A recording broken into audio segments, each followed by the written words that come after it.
சக்தியிலே நாதம், நாதத்தில் விந்து, விந்து சிவம், சதாசிவத்தில் மகேஸ்வரன், மகேந்திர ருத்ருமன், ருத்ருமல்ல விஷ்ணு, விஷ்ணுவிலே பிரம்மா, பிரம்மாவிலே ஆகாயம், ஆகாயத்தில் வாயு, வாயுவிலே அக்கினி, அக்கினியிலே பிருதிவி, பிருதிவியிலே அப்பு, அப்புவிலே அன்னம்.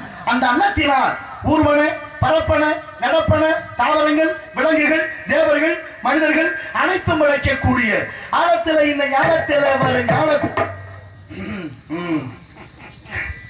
பின்னம் பிடிக்கிறார் என சொல்லக்கூடிய கருணை எல்லாம் உருவாக்கும்படியான வரன் அயன் பிதா பேதா என்னும்படியான மலடியன் பேடியன் சதுர்முகன் நான்முகன் என சொல்லக்கூடிய என் தந்தையாகிய பிரம்மதேவனை கண்டேன், ஆசி பெற்றேன். அடுத்தபடியாக வெள்ளத்தில் அழியாது, வெந்தனால் வேகாது, கொடுத்தாலும் முறைப்படாது, கல்வி எவராலும் களவாட முடியாது, நெஞ்சகத்தே பொருள் இருக்க கல்வி என்னும் பொருள் தேடி அலைவார் உண்டோ என்ற வகையிலே கல்வி செல்வம், அச்செல்வத்துக்கு பதியாக விளங்கக்கூடிய நாமகளை கண்டு நல்லாசியை வெற்று கைலங்கிருந்தேன். அங்கே பாட்டில்லாத பரமனை, பரமலோகநாதனை, நாட்டில்லாத நாதனை, நாரி மங்கை பாகனை, கூட்டி மல்ல வாய்வுதைத்து குணகுணத்த மந்திரம், வேட்டைக்கார குக்கு சுப்பை கூப்பிடா முகுஞ்சதே அத்தியிலே, கரம் மத்தியிலே, மனம் புத்தியிலே, நடு மத்தியிலே, நெத்தியிலே சதாசிவம் ஓம் ஸ்ரீ மன்னாண்டார் படிக்காசநாதரை கண்டு ஆசி பெற்று அன்புடன் நன்மலர் தூவி பரமானந்த தேவி அடியிலே மேவி இன்படு உன்னுடன் ஆவி நாலு மீடச்சத்தா இங்கே உலாவி என சொல்லக்கூடிய பராசக்தியுடைய அருளை பெற்று வைகுந்தம் அடைந்தேன்.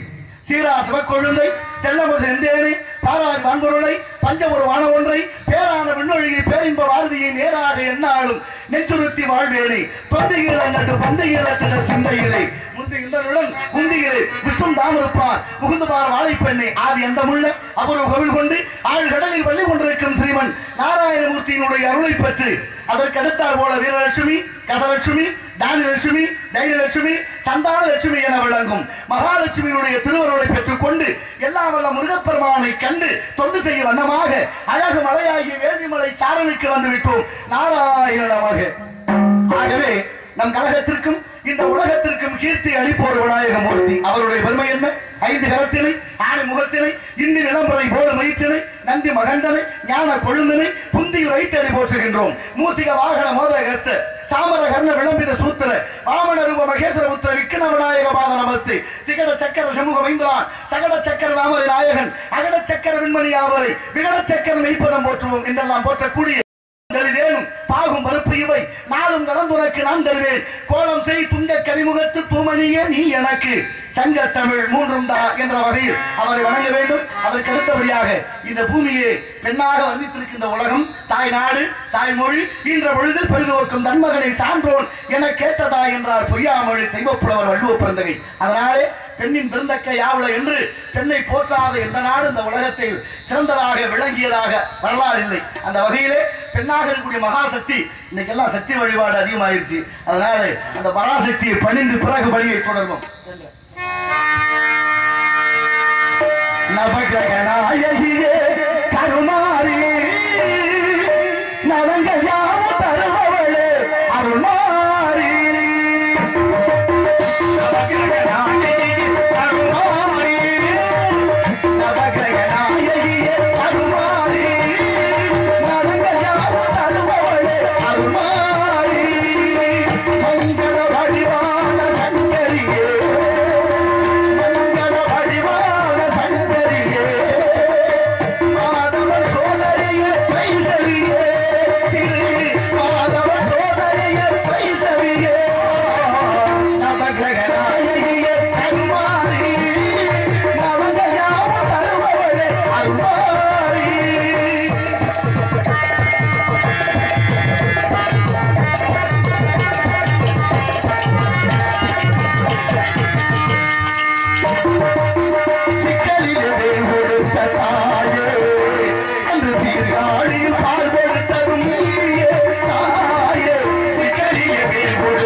நவகிரகநாயகியே அருள்வாரி நலங்கள் யாவும் தருபவளே அருள்வாரி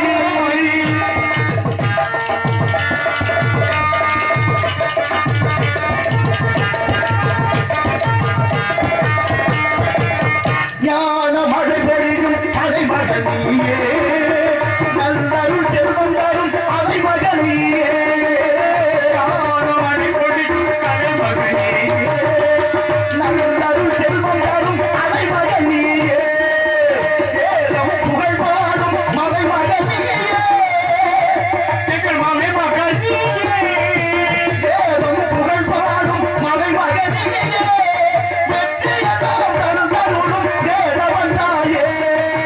நவகிரகநாயகியே அருள்வாரி நலங்கள் யாவும் தருபவளே அருள்வாரி மங்கள வடிவான சங்கரியே மங்கள வடிவான சங்கரியே மாதவ சோதரியே வைஷ்ணவியே மாதவ சோதரியே வைஷ்ணவியே நவகிரகநாயகியே அருள்வாரி நலங்கள் யாவும் தருபவளே அருள்வாரி. நன்றி நன்றி நன்றி நன்றி. கை தட்டுறது ரொம்ப நல்ல பழக்கம். அதை விடாம செய்து கொண்டிருந்தால் உடலுக்கு நல்ல ஆரோக்கியம். ஆமா, இன்னைக்கு விஞ்ஞான ஆய்வு அதைத்தான் சொல்லுது. கார்த்திகை பிறந்தா ஐயப்பன் கோயிலுக்கு மாலை போட்டுருவோம். அது போல மார்கழி பிறந்தா முருகனுக்கு மாலை போட்டு பாத யாத்திரை. அப்ப என்ன அர்த்தம்? பஜனை பாடும் போது கை தட்டி தான் பஜனை பாடணும். இப்பதான் இந்த இயந்திர வசதி எல்லாம் வந்தது. தோல் கருவி துளைக்கருவி இல்லாதவங்க எல்லாம் கை தட்டியே பஜனை பாடுறவங்க. அப்ப கை தட்டுனா என்ன ஆகுது? ரத்த அடைப்பு இல்லாத அன்னைக்கு நிறைய பேருக்கு 100% மாரடைப்பு நோயாளி இருக்கிறார்கள். இந்த மாரடைப்பு ரத்தம் உறைவதனாலே வர்ற பிரச்சனை. அப்படி உறையாமல் அடைப்பு இல்லாமல் இருக்கணும்னா இந்த கை தட்டுறது, நல்லா நடக்கிறது, இப்படி உழைப்பினாலே இந்த உடம்பை பாதுகாக்க முடியும். அதனால கை தட்டுறது நல்ல பழக்கம். நிறைய விஷயங்கள் இருக்கு இதுக்குள்ளே. அந்த வகையிலே அதனால அருமையான வித்தகன் அருளால், விற்பன் அருளால் தேவயாகம், பிரம்ம யாகம், பிதுர் யாகம், சதுர் யாகம், புத்திரகாமேஷ்டி யாகம், அஸ்வமேத யாகம், மானுட யாகங்கள், இப்படி பல யாகங்கள் செய்துவிட்டால் கிடைக்கும் யோகம்.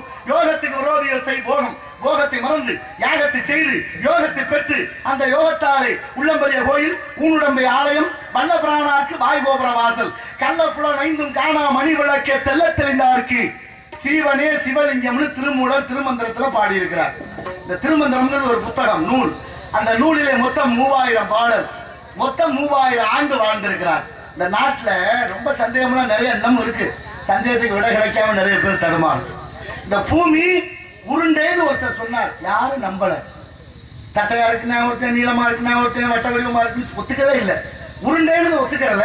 கடைசியா உலகம் ஒத்துக்கிச்சு பூமி உருண்டைதான்.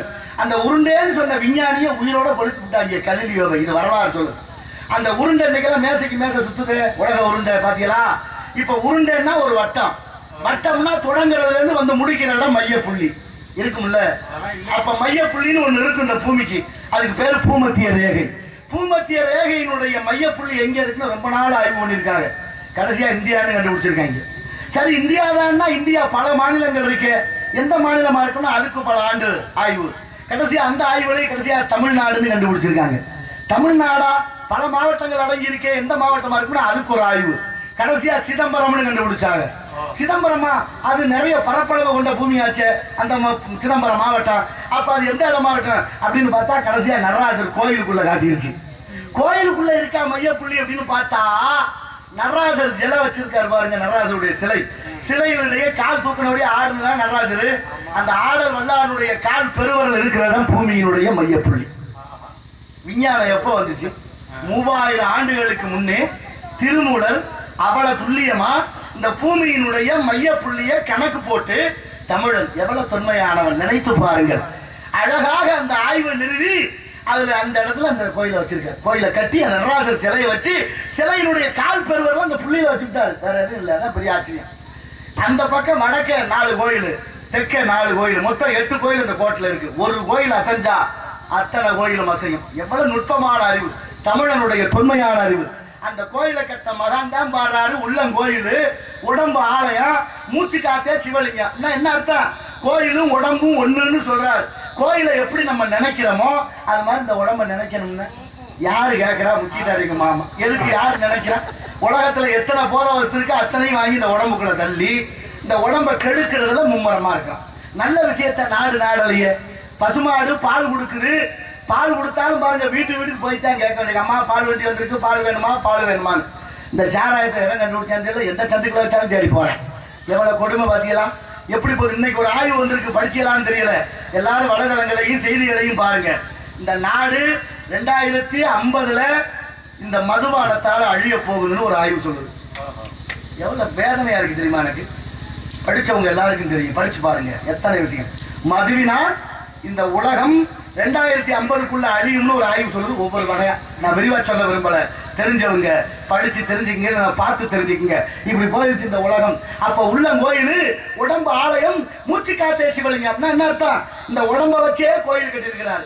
இந்த உடம்புல முதுகு தண்டு ரொம்ப முக்கியம். அந்த முதுகு தண்டுல 32 இணைப்புகள் உண்டு. அங்கே கோயில் இருக்கிற கொடிமரத்திலையும் 32 இணைப்புகள் உண்டு. மனுஷன் விடக்கூடிய மூச்சு சராசரி 21,600. அங்கே வேகப்பட்டிருக்கிற தங்க ஓடுகள் 21,600. இந்த உடம்புல 72,000 தசை நாறுகள். அங்கே அடிக்கப்பட்ட ஆணி 72,000. இந்த உடம்புல 9 ஓட்டை, அதான் நவதுவாரம். அந்த கோயில்ல 9 வாசப்படி. இங்க சாமி இருக்கிற இடம் கருவறை, உடம்புல இதயம் இருக்கிற இடம் கருவறை. எல்லா கோயிலையும் வாசப்படிக்கு நேரா இருக்கும் சுவாமி.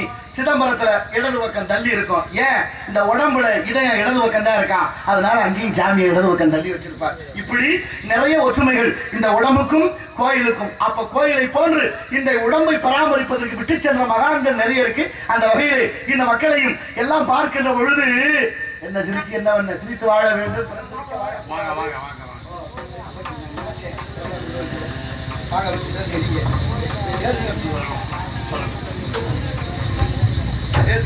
பேரன்புள்ள நாடக கலாவிதர்களே, ஐயா கவிராஜ் அவர்களுக்கு சிறந்த நாடகத்திற்கான விருதை தம்பி NSR செந்தில் அவர்கள் வழங்க இருக்கிறார்கள். ஐயாவுக்கு நாடகத்திற்கான சிறந்த நாடகத்திற்கான விருது மட்டும் கொடுக்க வேண்டியதில்லை, சிறந்த ராஜபாட்டன் அவரு, சிறந்த சொற்பொழிவாளர். 2 வருஷம் நம்ம அங்கனம்மன் கோயிலுக்கு நாங்கள் வச்சோம். போன வருஷமும் வந்தார், 3ஆம் வருஷம் வந்தார். சிறந்த சொற்பொழிவாளர், சிறந்த பட்டிமன்ற பேச்சாளர், சகலகலா வல்லவர் அவர். அவரை பேச்சை கேட்கறதுக்காகவே நாங்கள் வந்து வருவோம். அதனால தான் எல்லாரும் 10 மணி 11 மணிக்கு வருவா. நான் 1 மணிக்கு போல அவர் வெளியில வரணும்னு வந்து கரெக்டாக அவர் டயத்துக்கு அவரை பேச்சை கேட்டுக்கிட்டே இருக்கலாம். அப்படி ஒரு ஆன்மீக சிந்தனை உள்ளவர். அவர்களுக்கு NSR செந்தில் அவர்கள் சிறந்த நாடகத்திற்கான விருதை வழங்குகிறார்கள்.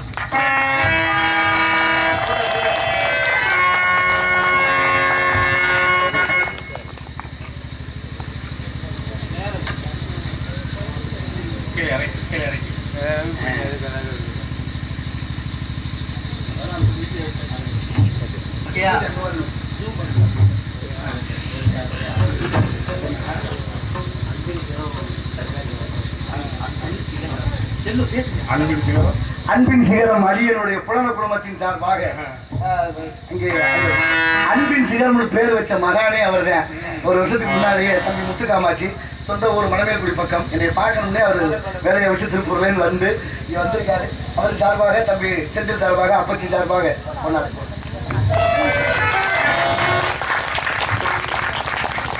உடுக்கை இழந்தவன் கைபோலே அங்கே இடுக்கன் களைவதான் நட்பு ஐயன் வள்ளுவன் வாய்மொழி. அதற்கிணங்க அப்பச்சி சொன்னது போல சகலகலா வல்லவர், என்னை விட வல்லவர்கள் எல்லாம் நிறைய இருக்காங்க.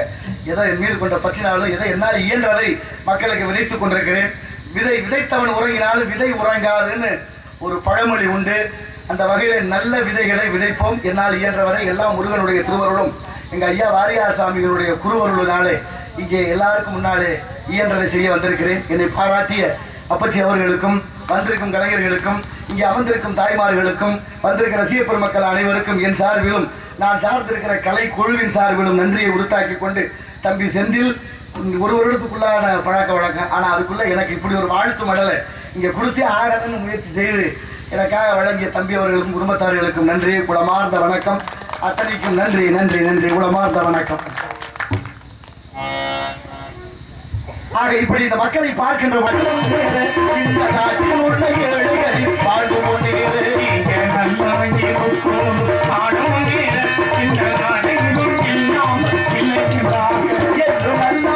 எல்லோரும் நமக்கு முன்னாலே, என்று நல்லவங்க எல்லோரும் நமக்கு முன்னாலே, நீங்க நினைச்சதெல்லாம் நடக்கணுங்க கண்ட முன்னாலே.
உண்மையிலேயே பாராட்ட வேண்டிய விஷயம். தாய்மார்கள்லாம் நான் வரும்போது நிறைய பேர் இருக்க மாட்டாங்க, தூங்கிடுவாங்க.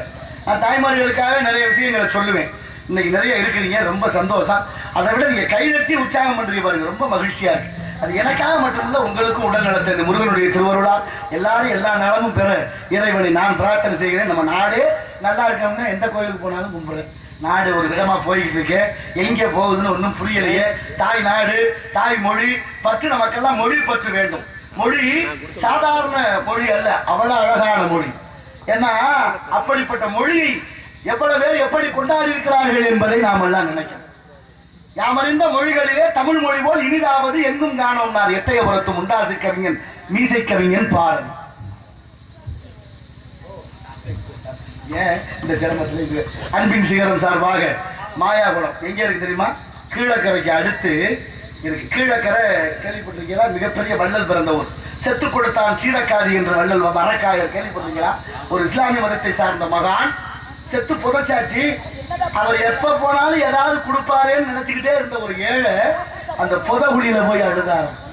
புதகுழியில அழுகிற பொழுது ஒரு கை மட்டும் புதகுழிக்கு மேல வந்துச்சான். கையில ஒரு மோதிரம் இருந்து அதை கலட்டிட்டு வந்தாங்க. நினைச்சு பாருங்க, செத்தும் கொடுத்தான் சீரக்காதி, புதைச்ச மண்ணுக்குள்ள இருந்து நம்மளை நம்பி வந்துட்டானேங்கிற அந்த ஆத்மா மீண்டும் கை மேலே வந்து கொடுத்தார். வள்ளல் சீரக்காதி நினைவு வளைவுன்னு அங்க இருக்கு. அப்புறம் பாத்தீங்களா கீழக்கரையில அவர் மிகப்பெரிய வள்ளல். அந்த ஊருக்கு பக்கத்துல புது மாயாகுளம். மரியாதைக்குரிய பாசத்துக்குரிய அன்பு அண்ணா எனது அன்பின் சிகரம் குழுவிலே அவரும் பயணிக்கிறார். அவர் சார்பாக ரூபாய் 201 வழங்கி இருக்கிறார்கள். அன்பளி பழகிய அன்னார் அவர்களுக்கு குடும்பத்தார்களுக்கு நன்றி கூட மார்ந்த வணக்கம். அந்த தமிழ் அவ்வளவு அற்புதமான மொழி. அப்ப என்ன சொல்றாரு? யாமறிந்த மொழிகளிலே தமிழ் மொழி போல் எங்கும் இனிதாவது எங்கும் காணோம்னார். இன்னொருத்தர் சொன்னார், யாதும் ஊரே யாவரும் கேளீர்னார். யாதும் ஊரே யாவரும் கேளீர், தீதும் நன்றும் பிறர் தரவாரான்னு பாடுறார். என்ன அர்த்தம்? எல்லா நாடும் நம்ம நாடு, எல்லாரும் நம்ம சொந்த வந்தா அப்படின்னு வாசகம். யாரும் ஊரே யாவரும் கேளீர் பாடியவர் யார் தெரியுமா? கணியன் பூங்குன்றனார். கணியன் பேரு, பூங்குன்றம்ங்கிறது ஊரு பேரு. எங்க இருக்கு இப்ப தெரியுமா? சிவகங்கை மாவட்டம் திருப்பத்தூர் பக்கத்துல மகிபாலன் பட்டி. அங்க பிறந்த அந்த மகான் இந்த வாசகத்தை சொன்னார், யாரும் ஊரே யாவரும் கேளீர். இந்த வாசகம் இப்ப எங்க இருக்கு? ஐநா சபையில இருக்கு. ஆமா, அந்த உலக நாடுகள்லாம் சேர்ந்து ஒரு சபை வச்சிருக்காங்களா, ஐநா சபைன்னு. ஐநா சபையில் இருக்கு தமிழ். அயல் நாடெல்லாம் தமிழ் இருக்கு. தமிழ்நாட்டுக்குள்ள தமிழ் இருக்கான்னா கேள்விக்குறியா இருக்கு. தமிழ்ல பேசினா அவதாரம் போடுறாங்க சில பள்ளிக்கூடத்துல. தமிழ்ல மம்மின்னு சொல்லணும், தமிழ்ல அம்மான்னு சொன்னா வருத்தப்படுது தாய்மார்கள்லாம். மம்மின்னு கூப்பிடு அப்படின்னு. மம்மின்னா என்ன அர்த்தம் தெரியுமா? பிணம்னு அர்த்தம். மம்மின்னா செத்து போன பணம், உயிர் இல்லாததுக்கு பேர் என்ன? பணம், பிணம். அதை பதப்படுத்தப்பட்டு வச்சிருக்கிறாங்க எகிப்தெல்லாம். அப்ப நம்ம என்ன செய்யணும்? அம்மாங்கிறது நல்ல உயர்வான வார்த்தை. அதுபோல அப்பா அம்மாங்கிறது தமிழ். அதுல உயிர் எழுத்து, மெய் எழுத்து, உயிர்மெய் எழுத்து. நீங்க யார் வீட்டுல தமிழ்ல பேர் இருக்கான்னு கேட்டு பாருங்க. யாசிகா, தர்ஷினி, அபர்ணா, பிர்த்திகா பேருங்க. இதுக்கெல்லாம் என்ன அர்த்தம் தெரியுமா? தெரியாமலே நம்ம மக்கள் தடுமாறி பேர் மாற்றம். யாசிகான்னா என்ன அர்த்தம்? யாசகம்னா பிச்சை. அந்த குழந்தைக்கு பேர் பிச்சைக்காரின்னு அர்த்தம். எத்தனை வீட்டுல யாசிகான்னு பேர் வச்சிருக்கீங்க யோசிங்க. தர்ஷினின்னு பேரு. தர்ஷினா அமாவாசைன்னு அர்த்தம், இருட்டு. ஒரு குழந்தைக்கு அமாவாசைன்னு பேர் வைப்போமா? இந்த வேற்று மொழி நம்மளை எப்படி மாற்றி இருக்குன்னு சிந்திச்சு பாருங்க. இதை விட பிரிய தர்ஷினின்னு பேர் வைப்பான், பிரியமான அமாவாசைன்னு அர்த்தம். அப்படியா பேர் வைக்கிறது? யோசிக்க வேண்டாமா? அபர்ணான்னு பேரு. அபர்ணான்னு என்ன அர்த்தம்? நிர்வாணமானவன் அர்த்தம். தமிழ்ல சொல்லணும்னா ஆடை இல்லாதவன் அர்த்தம். இப்படியா பேர் வைக்கிறது? எப்படி பேர் எல்லாம் இருக்கு. பிருத்திவின்னு பேரு. பிருத்திவினா என்ன? மண்ணாங்கட்டின்னு அர்த்தம். சுவேதான்னு பேரு. சுவேதான்னு என்ன அர்த்தம்? வெள்ளையம்மாள்னு அர்த்தம். வர்ஷினின்னு பேரு. வர்ஷிப்பவள் மாறி. பொம்பளை பிள்ளைக்கு பேர் மாரியாத்தா. அதை அப்படியே மாத்தி. என்ன கொடுமை நாட்டுல. தமிழை மறந்தமே. ஒரு மொழியை மறந்த இனம் இந்த உலகத்துல உயர்வு பெற்றதாக சரித்திரம் கிடையாது. அப்பேற்பட்ட அழகு மொழி கஜரதவரத்தான் எங்கனங்க மலமி எரள வளலையில் இனத்துல ஒரு எழுத்து சேர்த்து தமிழ் தமிழடியாக புரிந்தது. அப்பேற்பட்ட மொழி எந்த மொழிக்கும் அடமொழி கிடையாது. கன்னடாவது சங்க மலையாளம், சங்க தெலுங்கு, சங்க கன்னடா. நம்ம நாடும் தமிழ்நாடு, பேசும் மொழியும் தமிழ். ஆனா இன்னைக்கு என்னென்னமோ உள்ளதானே, அந்த மொழியை பேசு, இந்த மொழியை பேசு. ஆனா அருமையான ஐயா இந்த ஒன்றிய தலைவர் பேசும்போதே சொன்னார், நாடகத்தின் வாயிலாக நாட்டின் சில விஷயங்களை வெளிக்கொணர்வதற்கு இந்த நாடகங்கள் உதவியது அப்படின்னு அற்புதமா சொன்னார். அப்ப நாட்டுக்குள்ள இருக்க பிரச்சனை நம்ம சொல்லித்தானே ஆகணும். இப்ப மும்மொழி கொள்கைன்னு ஒண்ணு, புதிய வழி கல்வி கொள்கை கொண்டு வந்த பாருங்க. எதிர்த்து நல்ல விஷயத்தை சொன்னாரு. பணக்காரன் பூரா படிச்சிடலாம், ஏழை பூரா என்ன ஆகுது? கேட்டா அவனே என்னென்னமோ சொல்றாங்க நாட்டுல எங்கேயோ போகுது நமக்கு என்னத்துக்கு பெரிய இடத்து பொல்லாப்பு அரமணை கோழி முட்டை அம்மிக்கெல்லாம் உடைக்கும். ஆமா நம்ம அந்த அளவுக்கு தாங்குமானு தெரியல. ஏன்னா சில விஷயங்கள் நம்ம சிந்திச்சு பார்க்க வேண்டியிருக்கு. இந்த தமிழ் எப்படி இந்த நாட்டுக்குள்ள இருந்துச்சு. ஒரு பேரை மாத்திராரு ஒருத்தர், தன் பேரு சூரிய நாராயண சாஸ்திரி, வடமொழி பேரு. அப்படியே பருதிமார் கலைஞர்னு மாத்திரார். மொழி பெயர்த்து பாருங்க தமிழ்ல. இந்த தமிழ் மீது கொண்ட பற்றினாரு. இன்னொருத்தர் சுவாமி வேதாச்சலம்னு பேரு, அவரு மலை அடிகள்னு பேரை மாத்தி தனித்தமிழ் இயக்கத்தை தொடங்கி இந்த நாட்டுல தமிழுக்காக போராடிய மகான்கள். அத்தனை பேரும் தமிழை மறந்துட்டு கண்ட பேச்செல்லாம் பேசிக்கிட்டு கண்ட வழி அலைய ஆரம்பிச்சுமே தமிழ் கூட்டம். நியாயமா தமிழுக்கு இலக்கம் வகுத்தார் அகத்திய மாமுனிவர் என்பதை நினைவு கூற வேண்டும். அந்த வகையிலே உலகம் சமநிலை பெற வேண்டும், உயர்வு தாழ்வு நிலை வேண்டும். உலகம் சமநிலை பெற வேண்டும், உயர்வு தாழ்வு நிலை வேண்டும். நிறைவே காலம் தொட வேண்டும், இறைவா அதை தர வேண்டும். உலகம் சமநிலை பெற வேண்டும், உயர்வு தாழ்வு நிலை வேண்டும்.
இந்த பாட்டு எழுதி ஒரு 50 வருஷம் இருக்குமா? இந்த பாட்டுக்குள்ள எல்லாம் பாட்டுட்டேன், பாட்டு ஆகுமா? பாட்டை திருடி பகட்டுவதை விட ஓட்டை திருடி தெருவோட போகலான்னு ஒரு பழமொழி உண்டு. பாட்டை பாட்டா பாடணும், பாட்டுக்குள்ள இருக்கிற அர்த்தத்தை கண்டுபிடிக்கணும். அழகா 40-50 வருஷத்துக்கு முன்னால கவிஞன் பாடுகிறார், இமயமும் குமரியும் இணைந்திடவே எங்கும் இன்பம் விளைந்திடவே. என்ன அர்த்தம்? இமயமலை இருக்கிறது இந்தியாவுடைய வடக்கு கோடி நேபாளம் ஓரத்துல, குமரி இருப்பது கன்னியாகுமரி தமிழ்நாட்டுடைய தென்கோடியில. ரெண்டையும் இணைக்க சொல்றார். எதை வச்சு? இமயமலையில கங்கைன்னு ஒரு நதி உற்பத்தி ஆகுது, பனிக்கட்டி உருகி ஆறா ஓடுது. ஆறா ஓடுனா இன்னைக்கு ஆய்வுப்படி முயல் வேகத்துல உருகுதான். முயல் எவ்வளவு வேகமா ஓடு யோசிச்சு பாருங்க. அப்ப முயல் வேகத்துல பனிக்கட்டி உருகுனா எவ்வளவு சீக்கிரம் தண்ணி பஞ்சம் வரும்னு அதை யோசிங்க. சரி, அது ஒரு பக்கம். இப்ப முயல் வேகத்துல உருகிற தண்ணி பல லட்சம் கன அடி தண்ணி கடலுக்கு வீணா போகுது. அங்க இருந்து சரியா லேசா ஒரு வாய்க்கால் அமைச்சு அப்படியே கன்னியாகுமரி வரைக்கும் நதி நீர் இணைப்பு திட்டத்தை கொண்டு வந்து விட்டுட்டா இந்த நாடு எல்லா வளமும் பெறும்னு எப்ப சொல்லியிருக்காரு? 50 வருஷத்துக்கு முன்னால கவிஞன் எழுதியிருக்காரு. இமயமும் குமரியும் இணைந்திடவே எங்கும் இன்பம் விளைந்திடவே.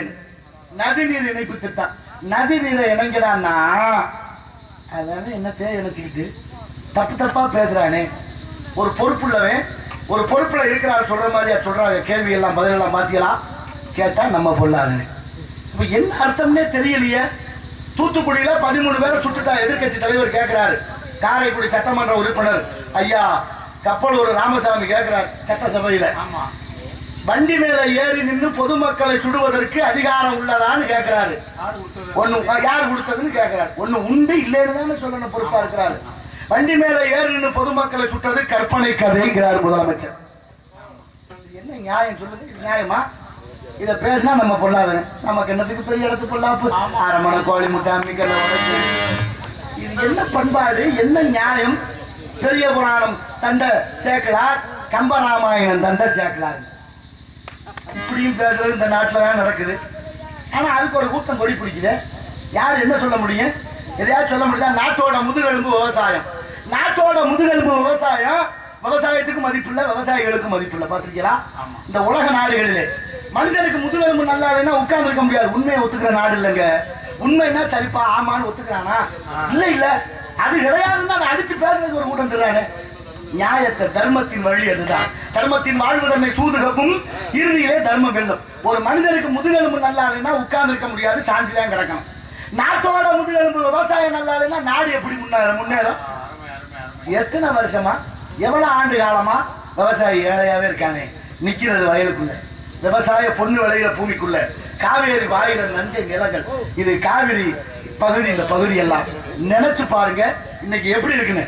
ஆனால் முதுகெலும்பு வரப்பு உயரம்னா அந்த கிழவி ஔவையார், வரப்பு உயரம் என்ன அர்த்தம்?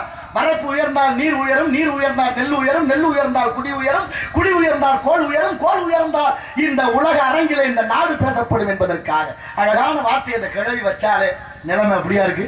ஒரு குண்டூசி தயார் பண்றவன் கூட விலை இவ்வளவுன்னு அவன் நிர்ணயம் பண்றேன். ஒரு தீப்பெட்டி இருக்கிறவன் கூட விலையை அவன் சொல்றான், நம்ம காசு கொடுத்து வாங்குறான். இன்னைக்கு சட்டம் என்ன சொல்லுது? வாகனங்களுக்கு போடுற எரிபொருள் எல்லாம் அவன் விலையை நிர்ணயம் பண்றான். எப்ப வேணாலும் ஏத்துறேன், எப்ப வேணாலும் இறக்குறேன். அது சட்டம் ஒண்ணும் பண்ண முடியலையே. ஆனா அந்த உலகத்துக்கே சோறு போடுற விவசாயி நிலைமை எப்படி இருக்கா? கொஞ்சம் சிந்திச்சு பாருங்க. நிலத்துக்கு வரி வாய்தா கட்டுறான், உழுக பணம் கொடுக்குறான், களை எடுக்க பணம் கொடுக்குறான், உரம் காசு கொடுத்து வாங்குறான், விதையும் காசு கொடுத்து வாங்குறான். கடனை உடனே வாங்கி விவசாயம் பண்ணி காய்ச்சாவி அரைச்சாவி பூத்தா அந்த நெல்லை விற்க கொண்டு போனா விலை வைக்க வேற ஒருத்தன் வர்றானே. இது நியாயமா? இது நீதியா? இது தர்மமா?